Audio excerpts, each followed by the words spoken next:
खुशी की बहन उसके पास आती है और उसे कहती है कि आज कल तुम्हारा इंटर्नशिप का फर्स्ट डे है, तो तुम क्या पहन कर जाओगी। जिस पर खुशी उसे कहती है कि मैं कहीं नहीं जा रही। ये बात सुनकर माही उसकी तरफ देखती है और उसे कहती है कि तुम्हारा दिमाग ठीक है, ये तुम कैसी बातें कर रही हो। तुम कह रही हो कि तुम वहाँ पर नहीं जाओगे, तुम्हें मामा का पता है ना।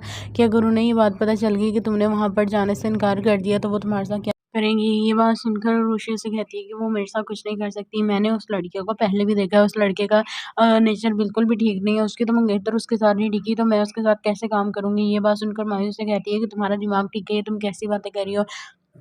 तुम उसकी कुलीग हो, कोई रिश्तेदार नहीं हो जो तुम उसके साथ जाकर काम करोगे तो तुम्हें कोई प्रॉब्लम होगी। ये बात सुनकर रुशि से कहती है लेकिन कुछ भी हो, मैं उस लड़के के साथ नहीं जाऊँगी। माही उसे कहती है कि तुमने ऐसे क्यों बोला है कि उसकी मंगेतर उसके पास नहीं टिकी और तुम उसके पास क्यों टिकोगी।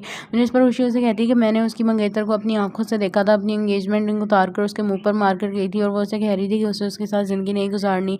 ये बात सुनकर माही हँसने लगती है और उसे कहती है कि तुम बिल्कुल ठीक कह रही हो। तुमने तो जैसे अपनी आँखों से सारा मंज़र देखा था और तुम्हें पता था कि वो तुम उसकी एंगेजमेंट उसी